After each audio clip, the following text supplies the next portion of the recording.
gentlemen, let's just bring Nana Bampuado in just quickly. She's a former gender minister under the NDC, and we brought her into this conversation especially because there was some good news yesterday, especially for women across the country. After many years of fighting to have the Affirmative Action Bill passed on the floor of Parliament, that actually happened yesterday.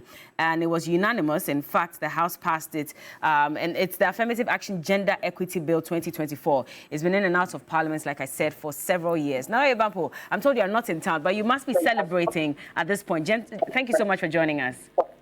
Thank you very much. It's historic. I'm so happy, and I congratulate Parliament of Ghana and the Ministry of Gender, Children and Social Protection, led by the Minister, for this historic feat.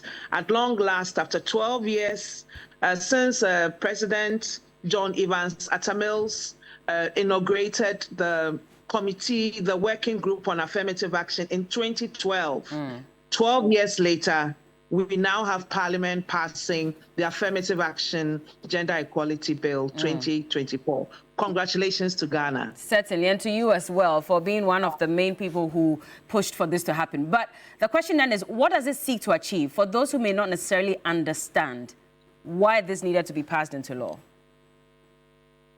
Broadly, it seeks to achieve gender equality in conformity with our 1992 Constitution. When you read the Constitution, when you read the report of the Committee of Experts, way back in that time, we realized that in the political sphere, social, educational, and cultural sphere,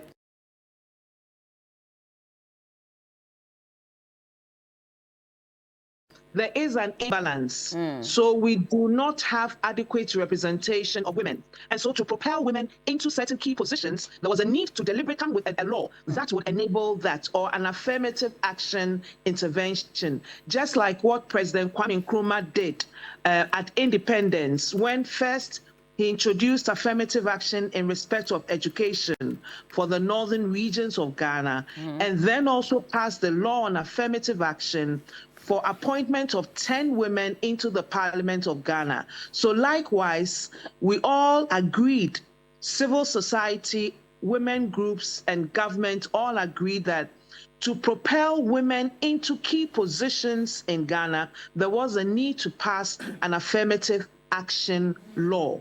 And we've been agitating for this. And President Mills set up the working committee. And then when President Mahama came into power, we came up with a bill. It went to cabinet, it was approved, it went to Parliament, went through first reading, and we lost power in 2016, so it lapsed. And I'm happy that today, on the last day of July, the Affirmative Action Bill has finally been passed by Parliament. I do know that the former president had indicated during one of his campaigns that he was going to ensure that it is passed into law so he can assent to it if he comes into power. But now it's already been done. How soon do you expect the president to assent to this? We're hoping he assents to this next week, as soon as possible. And I must say that I've read through the drafts, and it's a very strong piece. I mean, it's a very strong law that would help. It's outlined functions for independent constitutional bodies, is outlined functions for the private sector. For the private sector, for instance, if you employ more women, you'll be given some tax incentives. Public service, they are under an obligation to ensure representation of women.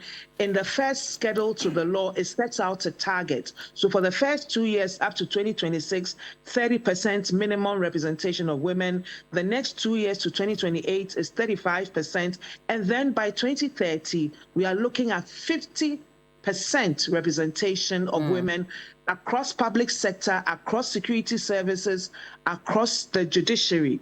And what I like about this act is how every single institution has been given its functions, its role, and what it's supposed to do. And there are also a Gender Equality Committee headed by the Minister of Gender is to be established, and that would help to ensure compliance and also to monitor this process. So it is a groundbreaking law that will make a lot of difference for women and also for progressive democracy in Ghana. We should all embrace it. I know we have to go, but just one last question. Just about 3 weeks ago, the former minority leader, Honorable Haruna Idrisu, had described this law as a bad law in quote. And his concern was that we were always comparing what was happening in Ghana to what was happening in the likes of Rwanda, Eritrea, or Uganda. So I'll quote what he says. So he says that sometimes you wonder if we read what we bring to Parliament. Bad law, yes. Ghana needs an affirmative action law, but you're comparing to Ghana to Rwanda or to Uganda. He says, have you gone there to see how their constitution and their laws have worked for them? In Rwanda and Uganda, there's representation of women based on appointment. Ghana, you say competitive selection. The women, or competitive election, the women are too shy to do competitive elections. What's your response to that? He was speaking, Honorable Haruna Idrisu was speaking in context with respect to the political systems that are run in our different countries. So in Rwanda, they have we have the first past the post system, and they generally have the proportion system where they have automatic affirmative action. So he was referring to the